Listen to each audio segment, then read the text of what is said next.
네, 반갑습니다. 이 부처님 가르침을 공부하다 보면 이게 출세간의 가르침임에도 불구하고 우리가 현실 속에서 이 실생활 속에서 그러니까 이 깨달음에 대한 이야기만 하시는 것이 아니라 그것이 어떻게 현실을 변화시킬 수 있고 또 우리 현실에서의 어떤 그 세속적인 삶이랄까요? 그것에 대해서도 어떤 방식으로 좀 도움을 줄 수 있는지에 대한 그 법문들도 자주 우리가 볼 수가 있고요. 당연히 그 석가모니 부처님의 삶을 돌이켜보면 부처님께서는 그야말로 뭐 깨닫겠다라고 해서 찾아오는 수행자에게만 법문을 설하신 것이 아니라 뭐 모든 사람들에게 다 각자의 저마다의 어떤 그 고민들에 대해서 다 이렇게 응병여약 대기설법이라고 해서 근기에 맞춰서 이제 법을 설해 주시는 장면들이 나옵니다. 오늘 이제 제가 좀 드리고 싶은 이야기는 여러분들이 혹시나 이렇게 생활 속에서 삶을 살다가 나는 이렇게 되고 싶은데 야 나도 저 사람처럼 저렇게 지혜로워지고 싶은데 하는 마음도 있을 수 있고요.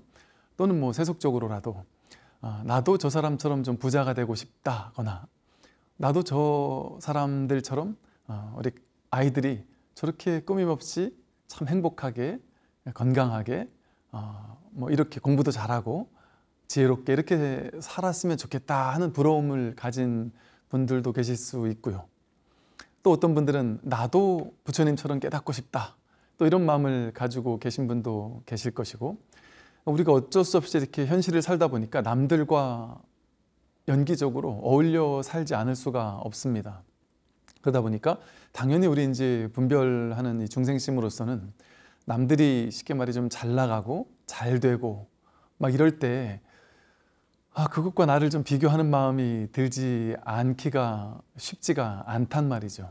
그래서 마음속에서는 나도 저 사람처럼 저렇게 되었으면 얼마나 좋을까 이제 이런 마음들이 듭니다.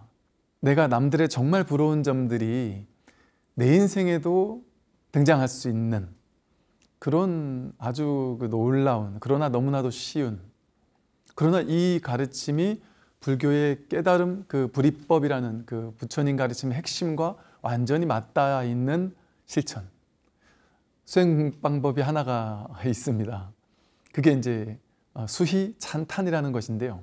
수희하면 함께 따라서 기뻐한다 이런 뜻이고요. 찬탄하면 칭찬하고 찬탄하면서 이렇게 내일처럼 함께 기뻐한다 이제 이런 뜻이에요. 그것을 이제 수희공덕 상대방이 잘 되고 기쁘고 행복할 때 그것을 내일처럼 따라 기뻐하는 공덕을 이제 수희공덕이라고 부릅니다. 저도 옛날에 이 수희찬탄의 공덕에 대해서 경전에서 많이 봤거든요. 그리고 그걸 보면서 참 불교 가르침은 참 좋은 가르침이네. 이렇게 수희찬탄을 많이 하면 세상도 밝아지고 남들이 잘 됐을 때 진심으로 칭찬해 주면 서로 좋은 일 아니야. 그러니까 부처님께서 이렇게 사람들에게 서로 좋은 사회를 만들기 위한 방편으로 이렇게 수희찬탄을 설하셨나 보다. 이런 정도로만 그 생각을 했습니다. 근데 공부를 하면 할수록 이 수희찬탄은 그냥 우리한테 윤리도덕적으로 살라고 남들이 잘한 거를 진심으로 좀 축하해 줘라 하는 어떤 그런 윤리도덕적인 가치를 가지고서만 설해진 법문이 아니에요. 왜 수희찬탄의 공덕이 이렇게 있는지를 이제 한번 살펴보겠는데요. 우선 이제 경전에 나온 수희찬탄의 내용을 한번 간단히 보겠습니다. 여러 부처님들이 처음 발심한 때로부터 모든 지혜를 위하여 복덕을 부지런히 닦을 적에 몸과 목숨을 돌보지 않기를 불가설 아주 오랜 겁을 지나도록 이렇게 갖가지 바람일문을 원만히 갖춘다. 갖가지 어떤 지혜의 행동들 수행들을 원만히 갖추고 또 위없는 보리를 성취하고자 마음을 내고 또 이 부처님의 모든 가르침과 어떤 실천 행에 대한 그 모든 선근들을 나도 따라서 함께 기뻐하며 시방 모든 세계의 육취사생의 일체 중생들이 짓는 공덕을 한 티끌만한 것이라도 모두 함께 따라 기뻐하며 일체 중생들이 가지고 있는 그들이 잘하는 것, 칭찬받아 마땅한 것, 뭔가 참으로 잘했다 싶은 공덕이 있다면 아무리 작은 티끌 같은 공덕 하나가 있더라도 그것을 내 일처럼 함께 따라 기뻐한다는 거죠. 그러면서 시방 3세 모든 성문과 벽집을 또 유학 모학들이 지은 모든 공덕을 내가 함께 따라 기뻐하며, 즉 일체 모든 수행자들, 뭐 소승의 수행자든 공부를 많이 한 수행자든 적게 한 수행자든 일체 모든 수행자들의 공덕을 함께 따라 기뻐해 준다는 거예요. 그러면서 모든 보살들이 한량없는 난행 고행을 닦아서 무상정등보리를 구하고 넓고 큰 공덕을 내가 모두 함께 기뻐하는 것이다. 이와 같이 하여 허공계가 다하고 중생계가 다하고 중생의 업이 다하고 중생의 번뇌가 다하여도 나의 함께 기뻐하는 마음은 끝나지 않으리라 라고 원을 세우는 것이 화엄경 보현행원품에 나오는 보현보살님의 어떤 10가지 원 중에 하나란 말이에요. 남들이 부처님의 깨달음을 칭찬, 찬탄 함께 따라 기뻐할 뿐 아니라 일체 모든 수행자들의 공덕을 기뻐할 뿐 아니라 일체 모든 중생들이 잘하고 있는 모든 것들을 함께 따라 기뻐하는 마음을 낸다는 것이죠. 그리고 또 이 대지도론에 보면 이 수희 공덕을 이렇게 설명하고 있어요. 더불어 함께 기뻐한다. 수희 공덕, 수희 찬탄이라고 하는 것은 어떤 사람이 공덕을 지을 때 그것을 보는 이가 마음으로 더불어 기뻐하면서 참으로 장하구나 하는 칭찬하는 마음을 내는 것이다. 비유컨대 마치 갖가지 묘한 향을 한 사람이 팔고 다른 사람이 살 때 그 곁에 있던 다른 사람들도 그 향의 향기를 맡지만 그 향에는 전혀 손상이 없고 그 사고 파는 두 사람 누구도 잃는 것이 없는 것과 같다. 보살은 수히 찬탄하는 마음으로서 복덕과 가보를 내어 회향하며 수히 찬탄은 곧 시방 3세의 모든 부처님께 공양하는 것이 되므로 성문이나 벽지부를 구하는 이의 보시보다도 뛰어나다고 할 수 있다. 비유하건대 마치 사람이 작은 물건을 국왕에게 보시하더라도 바치더라도 아주 많은 대가를 얻는 것과 같다. 소라를 불 때, 이렇게 피리 같은 소라를 불 때 기운은 아주 작게 써서 불었는데도 그 소리는 큰 것과 같다. 예를 들어 다른 사람이 너무나도 큰 공덕을 지었어요. 그런데 나는 그 사람을 함께 따라 기뻐해주고 내일인 것처럼 기뻐해주고 칭찬해주고 수히 찬탄해줄 수는 있습니다. 그런데 그것이 어찌 보면 아주 작은 공덕인 것 같은데도 불구하고 그 공덕이 상상할 수 없이 큰 공덕일 뿐만 아니라 그 사람이 짓는 공덕과 똑같은 공덕이 된다는 거예요. 이 말이 좀 과장 같았어요. 제 옛날에. 말이 안 되잖아요. 내가 직접 보시한 것과 그것을 진짜 내 마음처럼 수히 찬탄하면서 정말 진심을 다해서 내일인 것처럼 함께 축하해주고 기뻐해주는 게 어떻게 저 사람이 지은 그 복덕과 같을 수 있지? 그것이 어떻게 동일할 수 있을까? 그건 그냥 방편으로 부처님께서 우리들한테 좀 돈발하라고, 좀 착하게 살고 함께 기뻐해 주라고 그런 방편을 쓴 줄 알았단 말이죠. 이게 이해할 수 없잖아요. 그리고 이 분별의 세계에서는 말도 안 되는 소리처럼 들려요. 저 사람이 복 지은 건 저 사람 복이고 내가 복 짓지 않았는데 어떻게 그게 내 복이 될 수 있어? 라고 생각하기 쉽거든요. 그렇지 않은 이유가 있습니다. 왜 그렇지 않은 줄 아십니까? 우리 중생의 눈으로 보기에는 이 세상이 분별되는 세상이에요. 이 세상은 너 따로 나 따로, 저 사람 따로 나 따로, 부자와 가난한 사람이 따로따로 있는 것 같아요. 그리고 이 세상 만물이 각자 원래부터 있는 것 같아요. 이 세상은, 이 우주는 원래부터 있었던 것 같아요. 그랬다가 내가 어느 날 갑자기 세상은 원래부터 역사 이래로 있었는데 내가 갑자기 태어나서 이 세상에 쑥 들어온 것 같아요. 그러다가 내가 죽으면 이 세상은 그대로 있는데 나만 떠나가는 것 같이 느낀단 말이에요. 분별의 세계에서는. 이 세상 모두가 실제하는 것처럼 느낀단 말이죠. 다 따로 떨어진 세상입니다. 너와 내가 둘이고 이 우주 삼라만상이 나와 별도로 존재한다고 느낀단 말이죠. 그런데 이 부처님께서 깨달으신 이 불이법의 진실, 불이중도의 진실, 이 깨달음의 안목, 우리가 법이라고 하고 마음이라고 하고 본래 면목이라고 하고 해탈열반이라고 이름 붙이는 이 법의 자리, 이 자리는 둘이 아닌 자리란 말이에요. 마음법 유식이니 또 심외 무물이니 마음 바깥에 한 물건도 없다, 이런 말 들어보셨을 거예요. 오직 자기 마음일 뿐 바깥 식이라는 것은 없다. 마음법 유식이라는 말도 있고 삼계 유심이라는 말도 있죠. 삼계가 오로지 마음이다. 우리 생각에는 저 세계가 원래 이렇게 다 있다고 느끼잖아요. 그런데 심외 무물입니다. 마음 바깥에 한 물건도 없습니다. 내가 없으면, 내가 마음을 일으키지 않으면 그것은 없어요. 세상은 따로 없습니다. 내가 한 생각 일으킬 때 부자 가난이 갑자기 여기서 만들어지잖아요. 내가 한 생각 일으킬 때 내가 나이가 몇이구나, 내가 남자구나, 내가 능력 있구나, 능력 없구나, 잘났구나, 못났구나 하는 게 여기서 지금 창조가 되죠. 내가 한 생각 일으킬 때 여기에서, 눈앞에서, 목전에서 내 마음을 인연해서 마음 바깥에 있는 것들이 동시에 생겨나는 겁니다.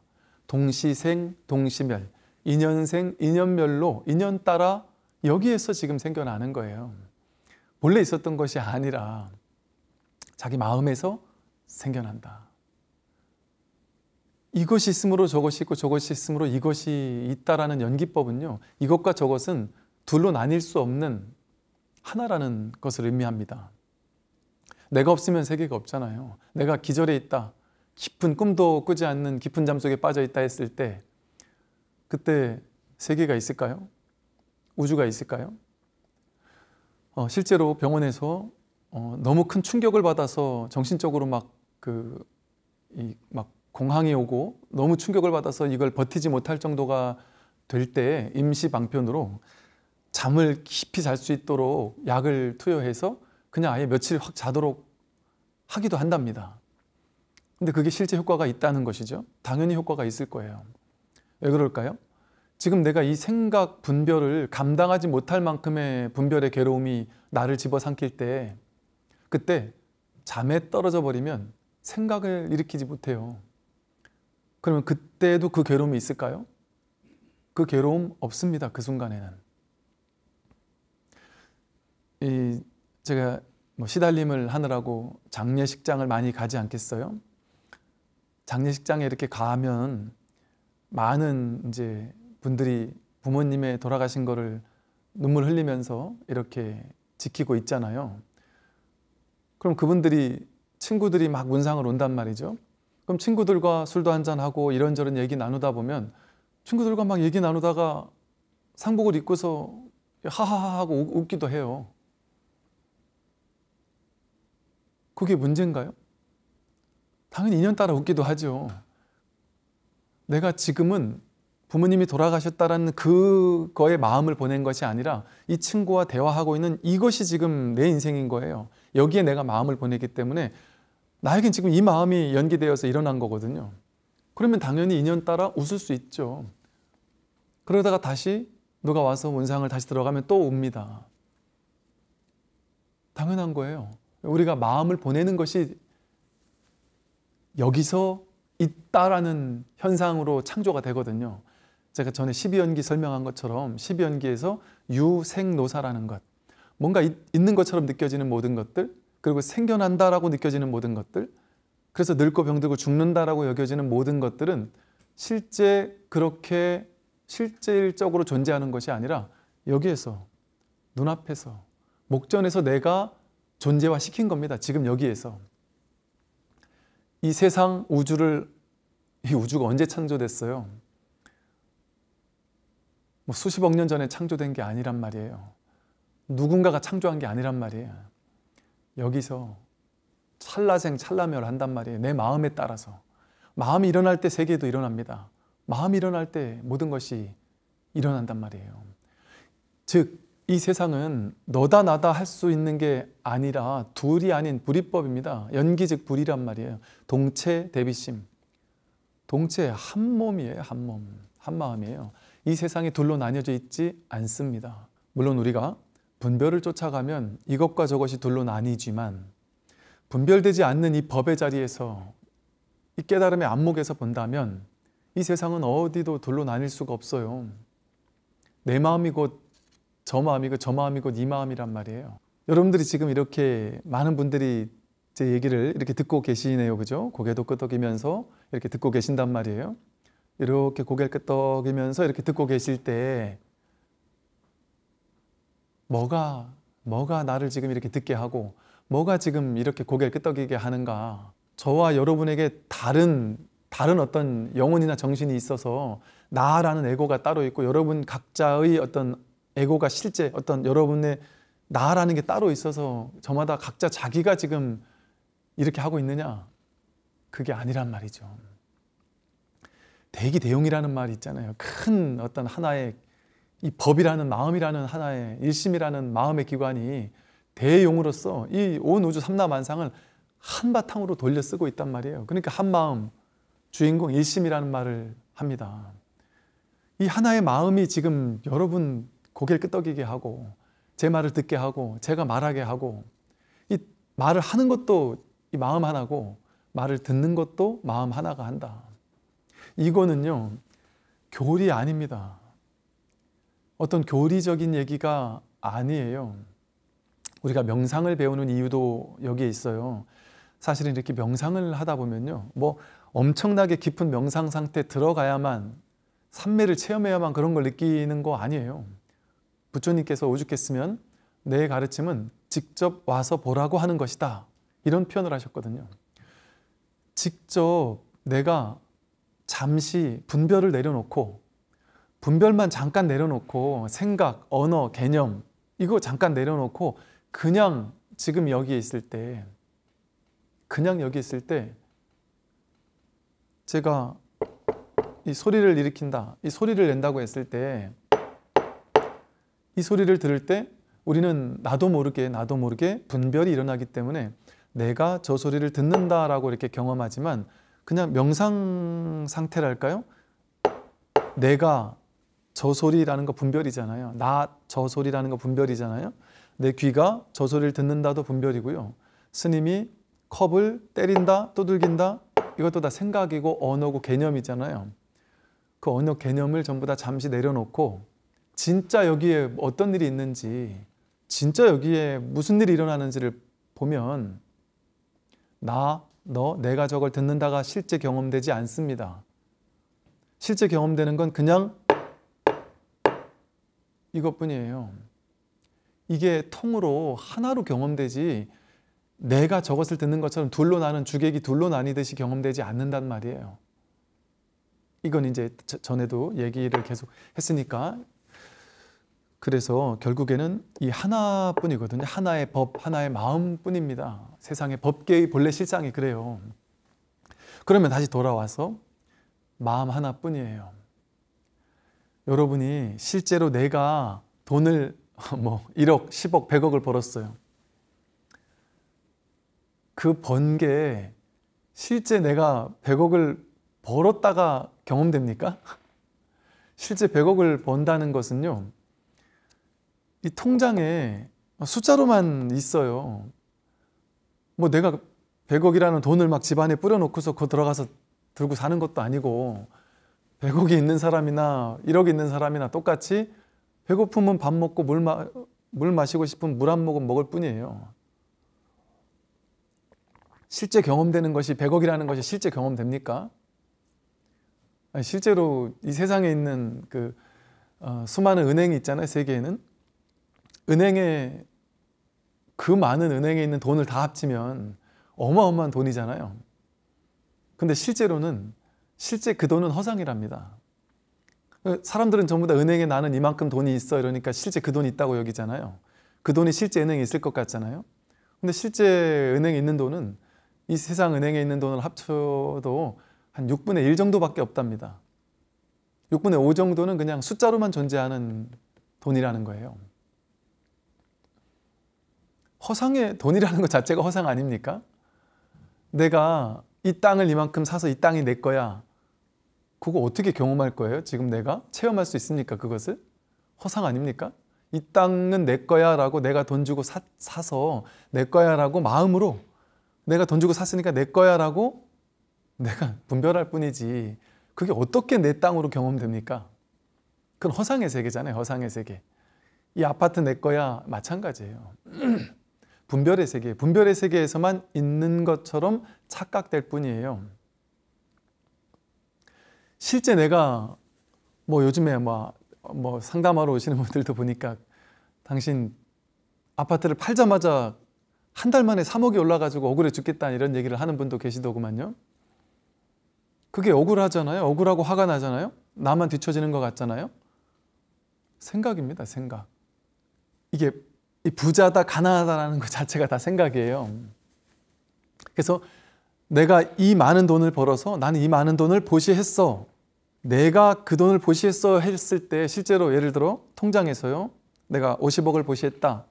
통장에서 50억을 이렇게 계좌이체 손가락으로 몇 번 두들기면 가버린 거예요. 실제 그 사람이 그 보시한 것을 어떻게 경험할 수 있을까요? 그 전달식 할 때 가서 사진 한번 찍고 이걸로 경험하는 거예요. 그게 전부예요. 그리고 마음속에 뿌듯함이 있는 거. 야, 내가 그래도 이렇게 누군가를 위해 보시했다 하고 뿌듯함이 이렇게 느껴지잖아요. 그런데 그게 공덕이 된단 말이죠. 인과응보의 현상 세계에서는. 즉, 이 사람이 그 공덕을 짓고도 예를 들어 큰 공덕을 짓고도 기억상실이 왔어요. 그럼 어제 그 공덕을 졌는데 오늘 기억상실이 왔으면 이 사람은 그런 게 없어요. 지금 이 말이 무슨 말이냐면 그 공덕을 짓는다 하는 것도 마음이 하는 거란 말이에요. 마음이 하는 거예요. 그러니까 어떻습니까? 그 사람이 공덕을 지을 때 이게 내가 공덕 지은 것처럼 함께 진심으로 내가 하는 것처럼 마음을 내라고 제가 수위 찬탄을 말했지만 이 말의 진실은 뭐냐 하면 그렇게 하라는 게 아니에요. 실제가 그렇다는 얘기입니다.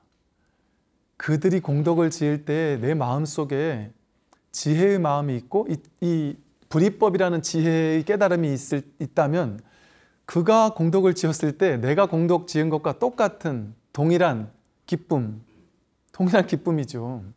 부처님이 깨달은 것이고 내가 깨달은 거란 말이에요. 내가 깨달은 것이 곧 일체 중생이 함께 깨달은 것과 다르지 않단 말이죠. 그러니 우리 중생의 입장에서라면 그들이 정말 잘한 일, 성공한 일, 성취한 일, 자식이 승승장구하는 일, 남편이 진급하는 일, 모든 좋은 일이 있을 때 진심으로, 진심 어리게 내가 내일처럼 기뻐해 준다라는 것은요. 실제 그 사람에게만 공덕이 되는 게 아니라 진짜 나에게 공덕이 됩니다. 왜 그럴까요? 그 일을 내일처럼 기뻐했기 때문에 그건 내 공덕이 되는 거예요. 정말로. 그래서 머지않아 그들을 나는 진심으로 기뻐해 줬을 뿐인데 나에게 그 일이 벌어지기 시작합니다. 예를 들면 인과응보로서 내가 그들이 잘 나가는 걸 진심으로 기뻐해 줬을 뿐인데 내가 잘 나가기 시작해요. 저 옆집에 아이들이 너무나도 지혜롭고 반듯하고 아름답게 크는 모습을 내 자식처럼 기뻐해 주고 좋아했을 뿐인데 내 아이도 그렇게 바뀐단 말이죠. 왜냐하면 이 세상은 실제하는 외부 세상이 아니라 마음의 세상이에요. 일체 유심조예요. 마음에서 일어난 세상이에요. 마음이 만든 세상이에요. 그러니까 실제로 50억을 보시하는 게 내 마음으로 하는 거예요. 마음으로. 그러니까 여러분 가만히 앉아서 보시할 수 있다니까요. 이 수위 찬탄의 공덕을 깨닫게 된다면 진심으로 칭찬해주고 찬탄해주고 내일처럼 기뻐해 줄 수 있단 말이에요. 그런데 반대로 상대방이 뭔가 잘 됐을 때 질투하고 막 배 아파하고 이걸 연습하면 어떤 마음이겠어요? 저 사람이 잘 됐는데 나는 지금 무엇을 연습하냐면 저 사람은 저렇게 부자인데 나는 이렇게 가난하구나. 막 상대적인 박탈감을 연습하고 질투를 연습하고 막 짜증스러움을 연습한다. 그러면 내 안에 뭐가 연습되겠어요? 나는 없어. 저 사람과 비교해서 나는 없고 난 무능하고 능력 없어가 연습된단 말이에요. 그러면 내 현실이 앞으로 벌어질 내 현실이 그렇게 무능하고 해도 안 되고 공덕을 까먹는 일들이 내 인생에 훈습된단 말이에요. 연습된단 말입니다. 그러면 그런 현실이 나에게 창조가 된단 말이죠.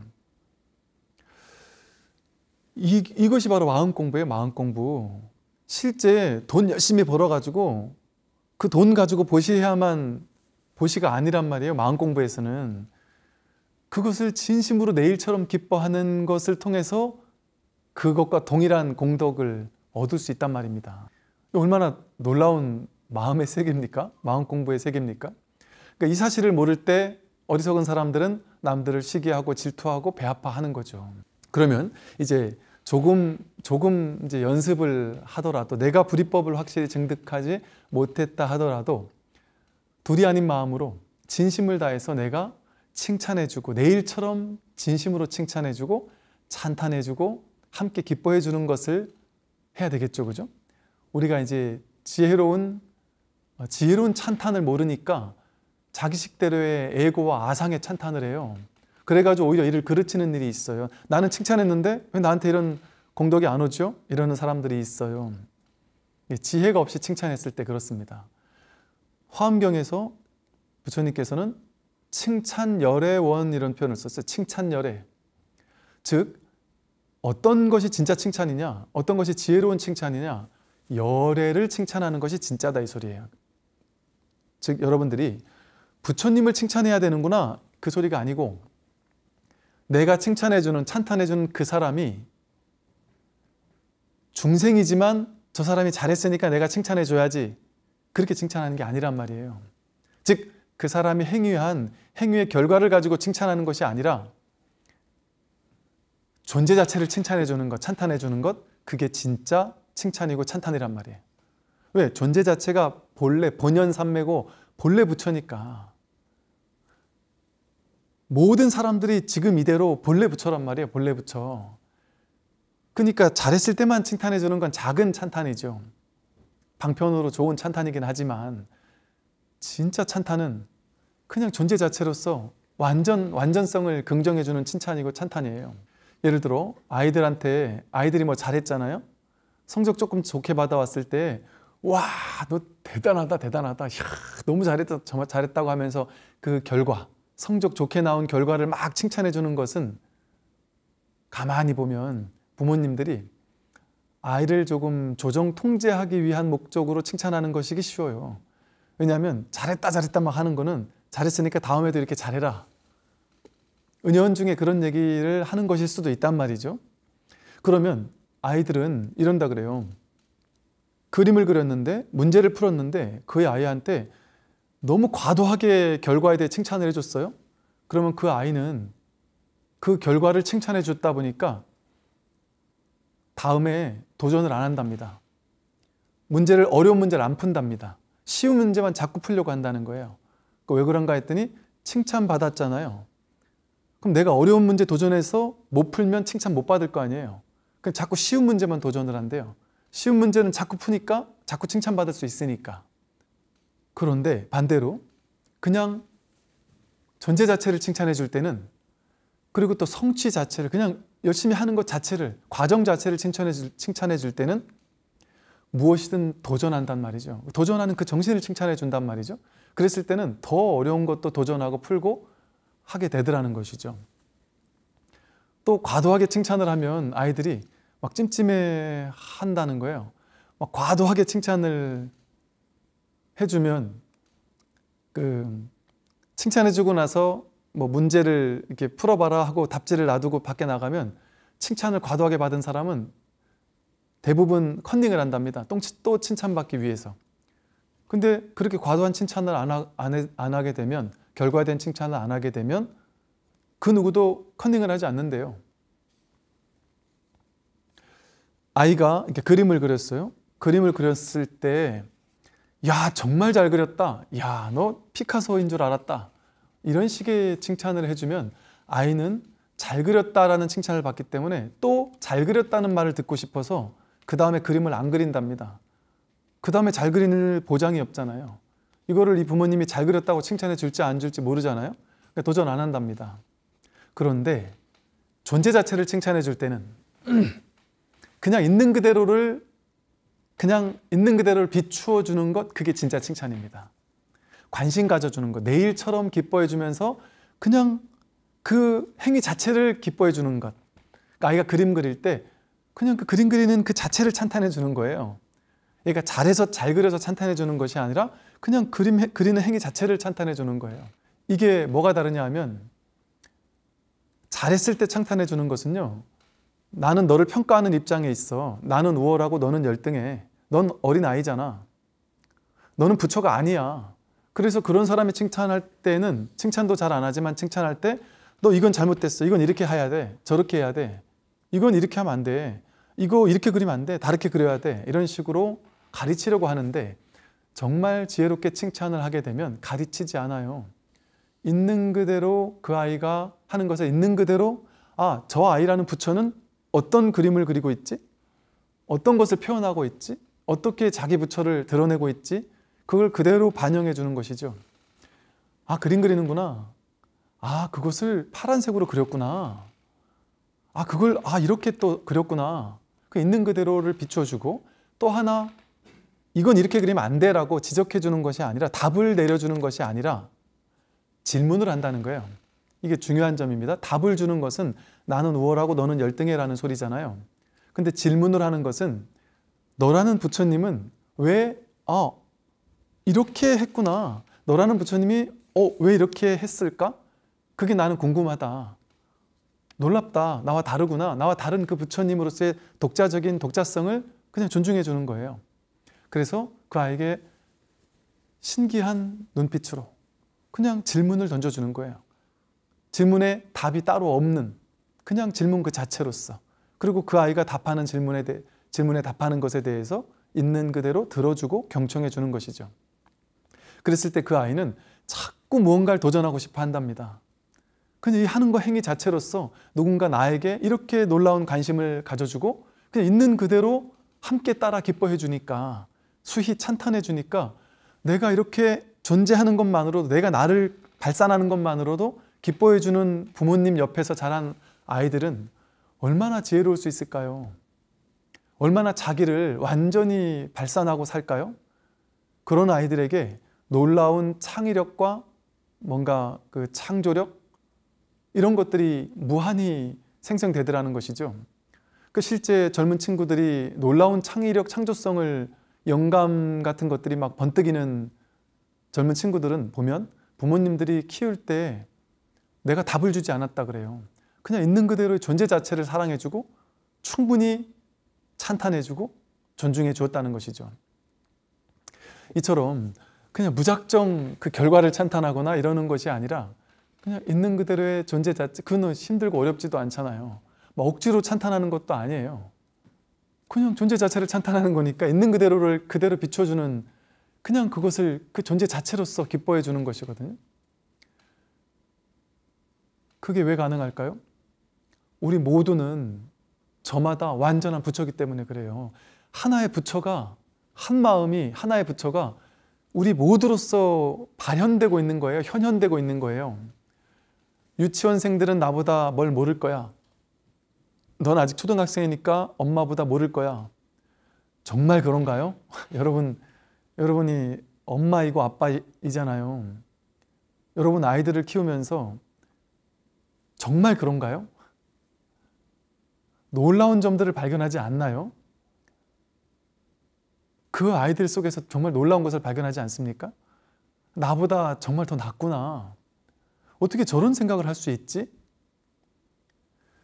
그것을 어릴 때부터 우리가 이렇게 윽박지르고 뭔가 이렇게 틀에 맞추려고 하고 이렇게 돼야 된다라는 걸 막 고정화시키려고 하고, 그 아이의 있는 그대로의 창조력, 있는 그대로의 존재 자체를 충분히 발현시키도록 찬탄해주지 못했을 때, 존재 자체를 수히 찬탄해주지 못했을 때 그 아이가 나를 발현했다가는, 내가 하고 싶은 것을 막 했다가는 엄마 아빠한테 아니야, 그거 아니야, 틀렸어, 심판받고 혼나고 그러기 쉽다 보면 그런 걸 아예 안 하게 되죠. 그러면 그런 자기만의 어떤 개성 창조력이 닫히는 것이죠. 그냥 개성도 없고 남들과 그냥 똑같은 어떤 로봇처럼 살아갈 수밖에 없는 그런 아이가 될 수도 있겠죠.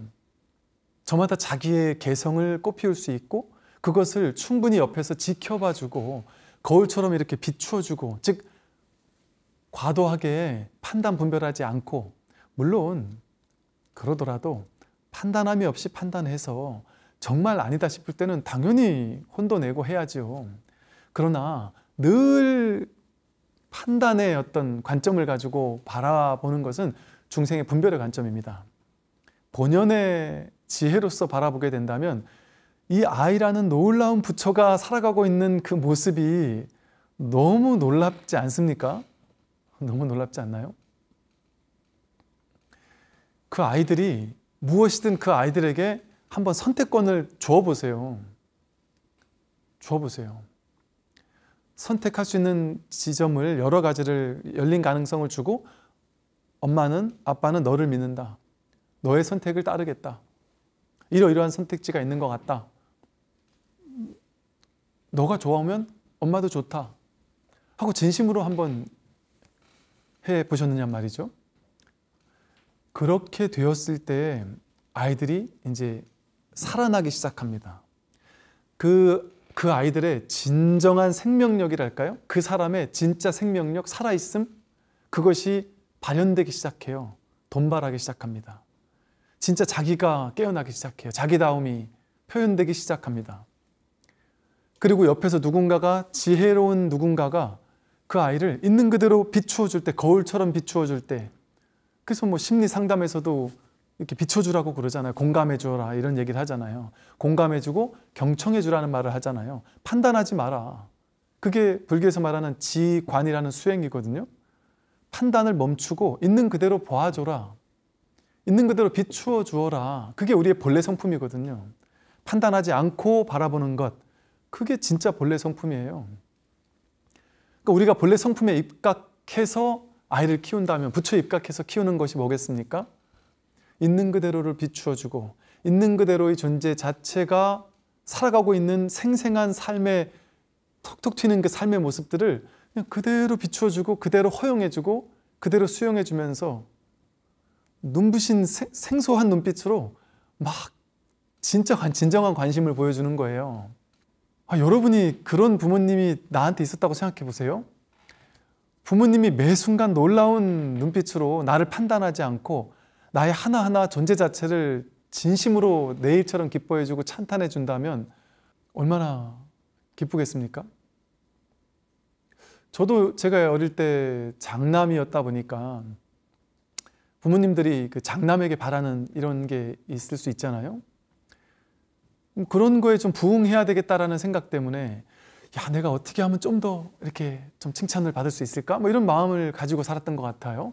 그러니까 즉 아이들에게는 부모님이 이 우주 전체와 같거든요. 하나님과 같고 부처님과 같거든요. 그 내 인생의 전부와도 같은 그런 부모님이 이렇게 수히 찬탄해주고 분별하지 않고 있는 그대로를 비추어주는 그런 부처님 같은 분이 내 옆에 있다면 그 아이들은 분명히 오랜 시간 걸리지 않습니다. 내가 10년을 20년을 아이를 그동안은 내 분별을 가지고 키웠다 할지라도 지금 이거 남편이나 아내에게도 마찬가지예요. 남편이가 아내도 있는 그대로를 비추어주고 있는 그대로를 존중해주고 진짜 저 사람이 하고 싶은 말이 뭔지를 내 일처럼 하나가 되어서 경청해주고 수위 찬탄해줘 보세요. 작은 거라도. 그랬을 때 그들이 살아나기 시작합니다.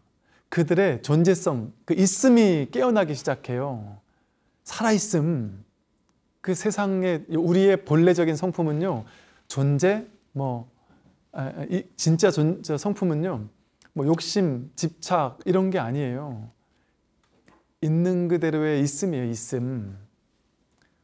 본래 생명력, 본래 존재하고 있음, 그게 나의 본래 면목이에요. 분별해서 있는 게 아니라 그냥 존재 자체로 있는 그 자체. 그렇게 되도록 옆에서 수희 찬탄으로서 있는 그대로 비추어주는 걸 통해서 존재 자체를 수희해주고 찬탄해주는 걸 통해서 아무런 분별하지 않는 걸 통해서 그들의 죽어있던 본래의 면목을 일깨워줄 수 있단 말이죠.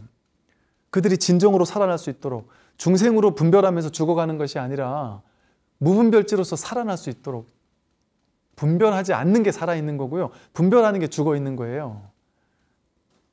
지난주 우리 공부했었듯이 이 우주법계는 우리를 끊임없이 살아나게 하는데 내가 나를 자꾸 죽이고 있어요. 분별하는 걸 통해서. 분별의 세계에 있을 때 우리는 자꾸 죽어가고 있어요. 그런데 무분별지를 깨달을 때 내가 진정한 나 자신으로서 살아나고 깨어나기 시작합니다. 그것을 우리가 지혜로워지는 걸 통해서 우리 주변을 그렇게 밝힐 수 있고 우리 주변의 사람들의 주인공, 불성을, 본래 면목을 깨어나게 일깨워줄 수 있는 단초를 제공해 줄 수가 있게 됩니다. 그래서 이 수위찬탈을 하는 것을 통해서 나도 그들처럼 행복해질 수 있을 뿐 아니라 그들도 깨어날 수 있도록 해줄 수 있는 정말 놀라운, 너무나도 쉽지만 너무나도 놀라운 수행 방법이 바로 이 수희찬탄이라는 칭찬과 찬탄에 더불어 기뻐해주는 그런 공덕입니다. 네, 오늘 여기까지 이야기를 하도록 하겠습니다. 네, 듣느라고 수고 많으셨습니다. 성불하십시오.